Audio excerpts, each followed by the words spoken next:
there are ways to respond. And as we've talked through in this episode, there are formulas and models and response plans that if you put them in place proactively, if you test them and practice them with your team, and then you follow them in the heat of the moment rather than just letting chaos ensue, if you follow those simple models like the attribution of responsibility traffic lights that we talked through, or like the apology model, or the simple message response, here's what we know, here's what we're doing, here's what it means for you, you will be able to manage these crises effectively, and you will give yourself a really good shot at retaining your customer or your stakeholder confidence in your ability to manage a crisis.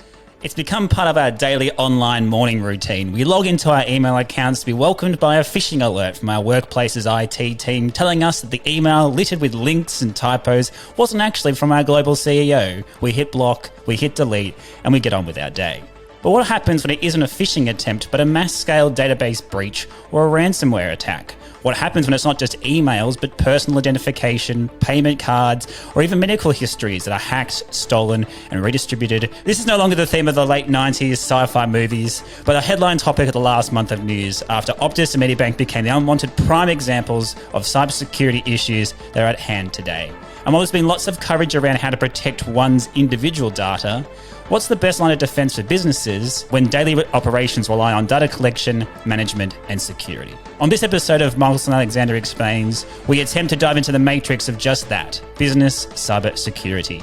And today I'm joined by Michelson Alexander's Senior Associate and Head of Operations, James Fitzpatrick, to discuss the current cybersecurity risks facing all businesses, as well as how to protect your own business and your stakeholders from the damages of a cyber attack. Thanks for joining me today, James. Thanks for having me. So we'll start off with a bit of a compare and contrast under the, I suppose, brief title of So You've Been Hacked. So a couple of months ago now, it was the Optus sophisticated data breach was their exact words used terms. And a lot of debate has gone in the media amongst how sophisticated that data breach was. But we'll leave that to the media opinionists on that one. And the more recent event is actually a proven sophisticated data breach from the Medibank around a ransomware attack and also the leaking of data. And the first question I have for you is, once you get hacked, and apparently the stats at the moment is every day in Australia there's an attack every 8 minutes on some form of business or email or organisation. What do you do? And is an apology necessary? And is it enough just to say, sorry, we got hacked, we're doing our best to deal with it? It's a great question, Gordo. And I mean, obviously, the first thing that you need to do is follow your cybersecurity or cyber attack response plan. And that's a plan that every organisation should have, which, I mean, to the point that you started off this podcast with, it's happening every 8 minutes. So it's not a matter of if, but when your organisation gets hacked. So from an operational logistics point of view, the first thing you need to do is to jump into that cyber response plan. In terms of your communication response, should you apologise? Obviously, there's a lot of information that needs to go into that. So in terms of whether or not you apologise and whether or not you take responsibility after you've been the victim of a cyber attack, it's quite a similar theory or formula to other types of crises or incidents. And the best one that I often rely on is a model that was developed by a bloke called Coombs, and it's a model called situational crisis communication theory. That model basically helps you determine how much responsibility will our stakeholders attribute to us for this incident. And in this case, how much responsibility do they attribute to us as the organisation for this cyber attack happening and for a leak of their data. Very simple traffic light model. Either you're in the green, where you're basically the victim, there's nothing you could have done to have stopped that cyber attack. You're in the amber, where maybe you could have had better defenses, better systems, better protection. You're still the victim, but perhaps there's something more you could have done to protect the data or protect the situation.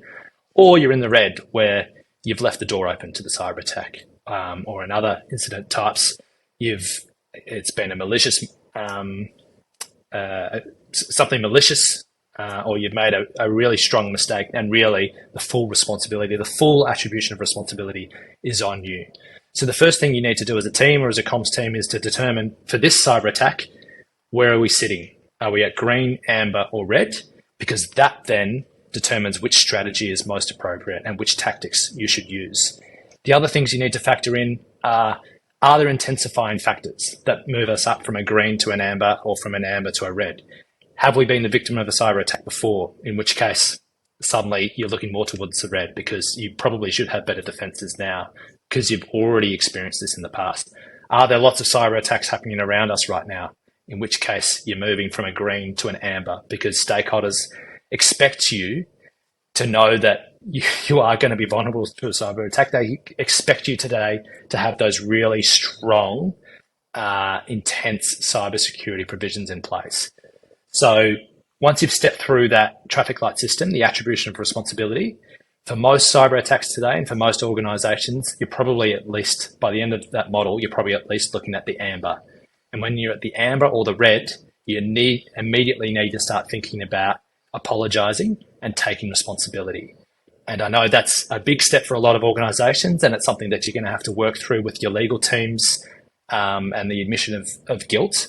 But it is something that you seriously need to weigh up. And I think later in this podcast, we'll get into that weighing up of the admission of guilt versus the amount of protection from a communications and brand and reputation perspective that taking of responsibility will provide. Just to expand on that, there's like how transparent in this system, because obviously the traffic light systems for the internal, it's the company dealing with how to respond to the crisis they're going through, but how much of that needs to be made transparent to the public? So again, we saw it play out in the media, especially with the Optus, where they came out and said it's been a sophisticated attack, and then the government comes out in response and says, well, no, not really.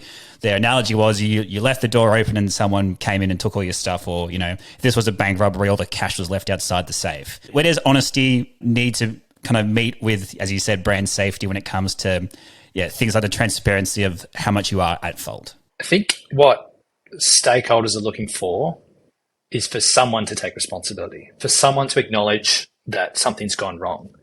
And a lot of times I've seen executives or CEOs sit back and say, well, hang on, according to these facts, we're the victim here. We were the ones that were hacked. There's not really much more we could have done. It doesn't matter if that's correct. What matters is, do your customers hold you to be responsible? What attribution of responsibility do they hold? That's all that matters. And if you're in that amber or if you're in that red zone, then facts aside, you're going to have to take responsibility and apologize for what's occurred and show and build a path for how you're going to resolve this situation for them. And with that frame in mind, I think it's therefore critical that you are as transparent as possible. And I'll get to in a moment a model of what that message template might look like and just how much detail you need to provide. But as long as you're taking that frame of mind that you are going to take this head on, you're going to grab the bull by the horns, you're going to show that you're in control of this, you're going to show that you are going to take responsibility, that's what most stakeholders, that's what most customers are looking for. Ultimately, most Australians accept that things go wrong. And I think now Australians are getting used to the fact that cyber attacks occur and that it's a massive global problem, and that most companies and individuals across Australia are going to be victims of that. But they want to see you doing something about it. They want to see you do everything within your power to help protect them or to help resolve an issue. And I think that's the frame of mind that organisations and executives need to take into a cyber response. And then in terms of, okay, you've accepted you're going to take responsibility, you need to be the one to inform your customers of what's occurred. It is so dangerous if they hear about a cyber attack or a release of their information from your organisation. If they hear about that from the media or from the rumour mill or from a politician, then suddenly you've lost all control of the narrative.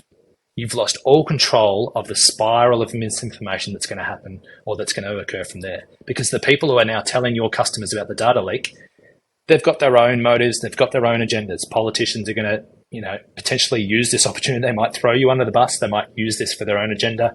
Media, editors, they have their own agenda as well. They don't care about your reputation on the most part. So you've suddenly lost all control of the narrative. Whereas if you can take responsibility, you can be proactive. And as soon as you're aware of a cyber attack that affects your organization and your customers' data, if you can be the one to jump in and notify your customers, your staff, your stakeholders, your board, then suddenly you control what's being said to them. You control the facts, and you're not leaving it to the risk of a spiral of misinformation. And so one of those things is, that came out of the Medibank cyber hack was basically the inability for Medibank to pay a ransom. And the government came in and supported it and said, no, we should never pay ransoms. And then the information that had been extracted was released on the dark web regardless. On the topic of ransoms, even if they do become illegal, and that is something the governments are looking to change in legislation, how much does this need to be communicated to stakeholders, where ransomware is the most common form of cyber attack at the moment? If everyone, I suppose, quote unquote, knows you can't negotiate with criminals, is this something that needs to be reminded to victims of the data of the leakage, or is this now just common knowledge? It still needs to be reminded. For a lot of people, this is still like a new topic, a new threat. And I think over the past couple of months, yes, we've heard a lot about ransomware. We've heard a lot about cyber attacks. We've heard a lot of people, experts, weigh in and say, look, you can't pay ransoms, whatever you do, because it has all these other consequences. It sort of justifies the existence of cyber attack as a trade, as an industry. So I think that message will need to be repeated for the next year or so.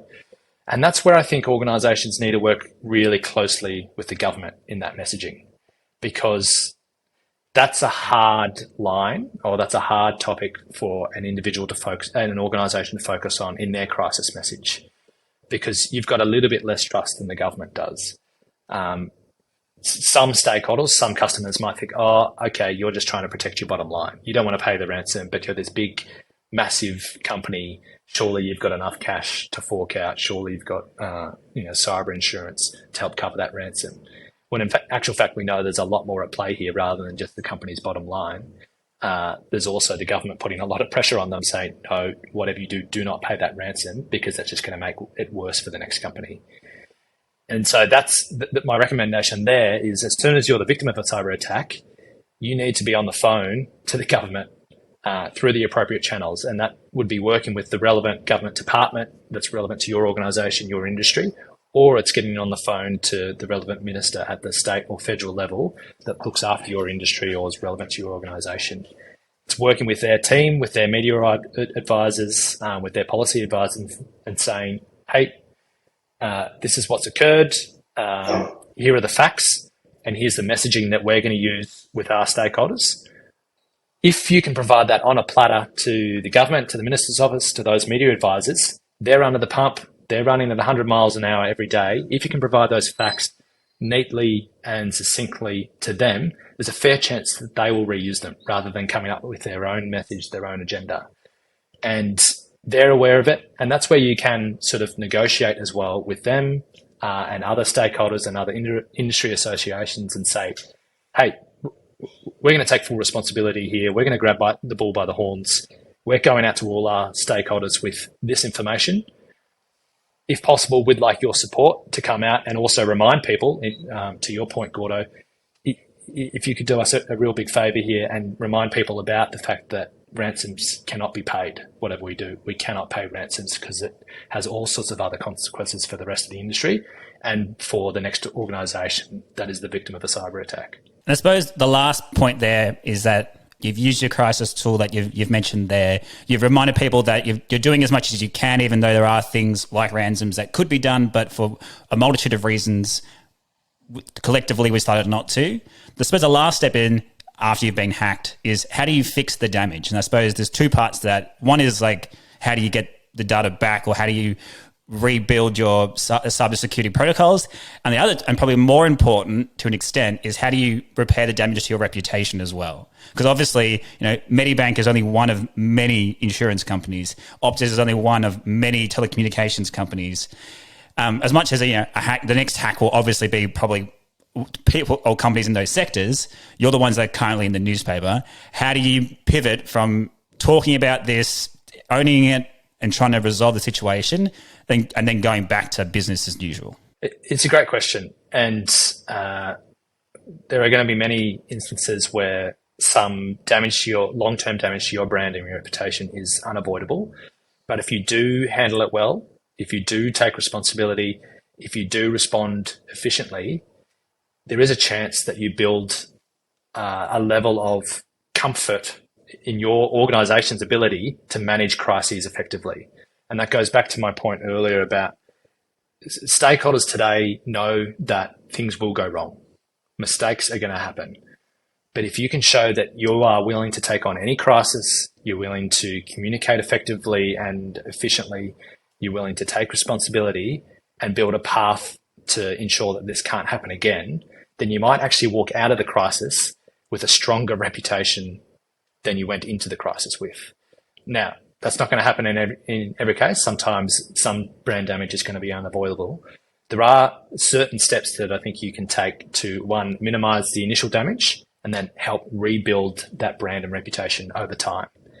And some of this comes from a theory or a model that was written by two sociologists called Cerullo and Rouhani.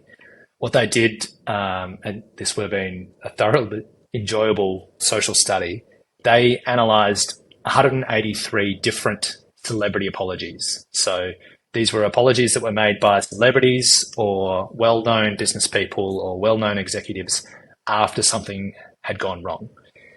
They analysed that, the apology that was then given, and then they looked at the public sentiment data after the apology was given to try and determine or try and draw links between what is the most effective apology in terms of rebuilding public sentiment and rebuilding public belief or comfort or confidence in someone's brand, and what is the least effective apology model. A couple of key takeouts from that study. The sooner the apology was given, the better. So the apologies that were given as soon as possible were far more effective at rebuilding public sentiment and positive public sentiment than the ones that took too long or they let the crisis drag out for too long before they took responsibility. Next, what the person said at the start of their apology and what they said at the end of their apology, so the top and tail, the head and tail, was the most important content. So I think that's an important lesson for us when we start building crisis communications in response to a cyber attack. How we lead and how we end is most important. Next, the apologies that focused too much on the offender and not enough on the person that it affects, i.e. the customer or the stakeholder, they were the least effective apologies. So many organizations and so many leaders, and I've seen this so many times before, they spend all of their crisis messaging, all of their brand rebuild focusing on themselves. And they try and provide all this context for why the cyber attack occurred.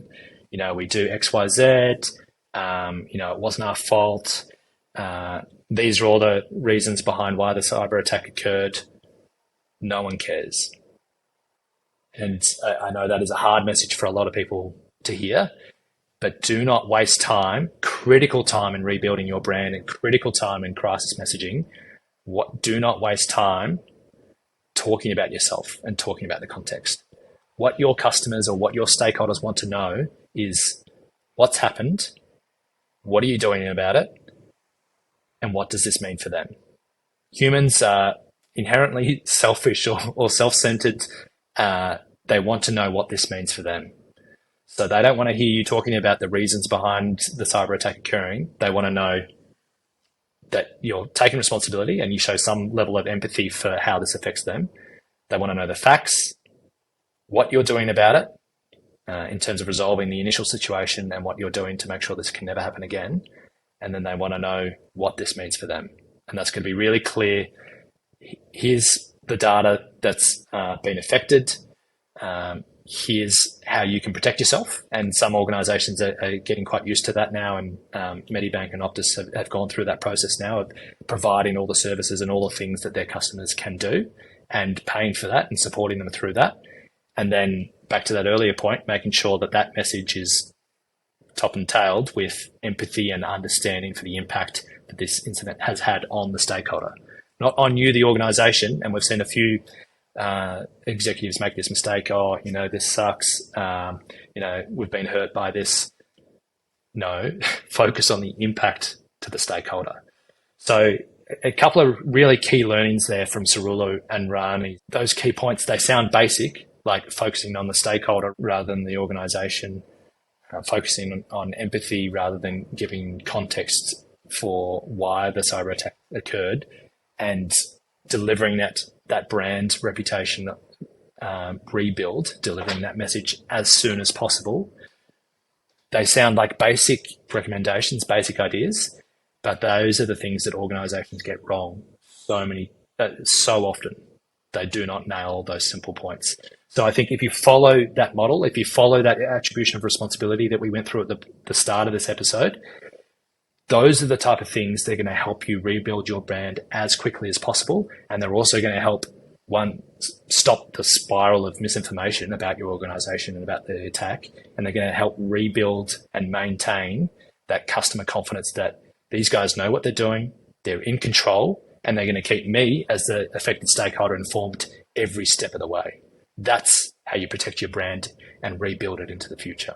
And so now for the back half of this episode, I want to focus a little bit less on what's happened after you've been hacked and what can be done to protect yourself before a cyber security breach occurs. And so we've heard from the government all week that they are looking into their cyber strategy. And so the government has a cyber strategy. The whole part B of this, I suppose, is how does a business have their own cyber strategy? And so the first question is is data security or cyber security a number one priority for every single business? Because it seems like before the two massive hacks with Optus and Medibank, it seemed to be, well, everyone gets hacked every 8 minutes. We'll deal with it when it occurs. I don't really understand what an API is if I'm a upper level management. Most of us don't even know how to use our phones or our laptops properly. So getting into the nitty gritty of cybersecurity and encrypted messaging and database protection and all that kind of thing seems above and beyond. How involved do you need to be, I suppose, at a board level or as a management level into cybersecurity? Does it need to be a focus? And is it okay to outsource this, or do you need to be across it if you are in that, that C-suite level? It's a great question, Gordon. And I'm not a cybersecurity expert. My expertise is in communications and how you respond from a communications and branding perspective during a cyber attack. But I do spend a lot of time working with risk managers and working with IT teams of different organizations, either pre or post the cyber attack. And it has become quite obvious, and it has been for a number of years now, that the threat of a cyber attack quickly elevated itself to the number one risk on almost every organization's risk register. And if it's not currently on your risk register, you're either a very particular company in a very particular industry, or your risk register is wrong. Like, cyber attacks have got to be one of the highest risks to almost all organization types today. And so I think for that reason, if you're not taking it seriously, then you are leaving the door open for a potentially catastrophic damage to your organization, both from a branding perspective, but also from a logistical and operations point of view. And I think that's a point that most companies and executives are getting used to today. Obviously, you don't expect everyone to be cyber experts. Part of the reason why cyber attacks have been so effective lately and have become so common is because the criminals and the criminal organizations behind these attacks are becoming extremely sophisticated. So it is really hard as organizations, most people don't specialize in cyber defense, to keep those criminals at bay or to keep them out of your organization. The attacks are sophisticated. So I think for that reason, I wouldn't expect executives, I wouldn't expect organizations to be across every detail of how you defend yourself. But if you don't have that expertise within your organization, then find a company that does and bring them in and build your defense and build it before it's too late. And I think that's the least that your customers, that your stakeholders, that the people, or even your staff, that's the least that they should expect of you. So make sure that it is on that risk register, and make sure that you've got some mitigation strategies in place, whether that's working with your IT team to test your current infrastructure, test your current systems, or if you don't have that resource in-house, there are thousands of cyber security companies out there today, making sure that you outsource that service, that you're testing your systems, that you're getting in the proper defenses, and that you're doing everything within your power to protect yourself today.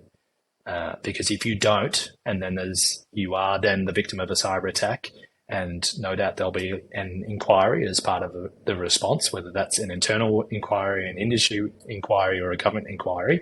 And if they find, hey, all of your competitors were being hacked, you knew of all the risks to organizations about cyber attacks, and there's nothing on record here to say that you did anything, like you didn't bring in any defense, you didn't review your systems. Well, that's not going to reflect very well with your customers or your stakeholders. So you need to be doing that work today if you haven't already done it. At the moment, I feel like, as you said, nearly every organization captures data. Every organization, therefore, holds data. And in response to this, there's been a lot of articles in the media, but also just personal anecdotes of people saying, I'm not going to order online anymore. I'm going to try and limit as much as my outward facing online presence, or, I'm not going to have a phone contract with Optus anymore, or with any of the big major phone companies, or I'm going to get out of my private health insurance. I don't trust my medical records being online. If you're, for instance, just to use two examples, like a Bupa and a Telstra, do you think you need to be on the front foot here, convincing your stakeholders and potential customers that you have the best cybersecurity possible in response to these attacks, or do you ignore the issue because it's a poisoned waters that the other companies can deal with themselves? It's a good question. You'd have to weigh it up because it's obviously a risky strategy. And I've seen organisations take either path. One path is to come out and go quite strong and say, look, here's what we're doing to proactively protect our customers.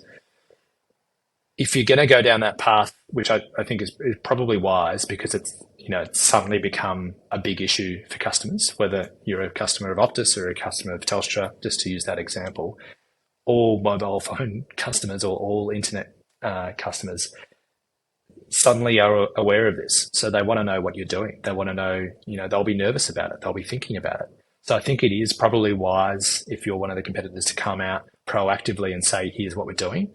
But you need to be really careful about the wording, because if you come out and say, look, we've got the best defense, we've never been hacked, unlike our competitor, and then next week you're hacked, well, that's going to reflect extremely poorly. And that's you've just opened up a whole can of worms that it's going to be hard to come back from. So if you are going to come out proactively, which I think you should for the reasons we've just outlined, you just need to be really careful with that wording. And I think it's more about, look, we're not 100% indestructible, but here's what we're doing. Here's what we're doing to protect your data. We're not just sitting on our hands. We are working hard to protect you. If you read between the lines of that, it suggests that, we're not 100% foolproof, but we are doing everything that we can. And that's the type of messaging that I think companies should be looking to do and be thinking about, because that's what's going to be front of mind for customers today. Last stakeholder now I would like to discuss is the government, because as much as it's been everyone looking at the response from Optus and Medibank, everyone looking at, what might come from if I'm a business owner, how do I operate in this new, I suppose, unprecedented times, a more precedented phrase than ever. But the government's now come forward and is discussing how they might change the landscape from a legislative point of view. And so do we need to store data for as long as 8 years, as is the case in telecommunications around identification that helps track burner phones and the like? Or will we see a reduction in data uptake? Or even the increase of fines against people who are repeatedly hacked or seem to ignore cybersecurity? Is this at its crux more of a government issue than a business issue? Or is this one of the prime examples where business, industry, government and individuals all have to work together to work towards the best outcome for all stakeholders? I think because of the size of the issue at hand, it's ultimately something that not just every business and every state or federal government is going to have to work towards. It's something that every Australian together is going to have to work on, because unfortunately the scale of the threat, the size of the threat is ginormous, and it's beyond any one government, it's beyond any one organisation to be able to deal with successfully.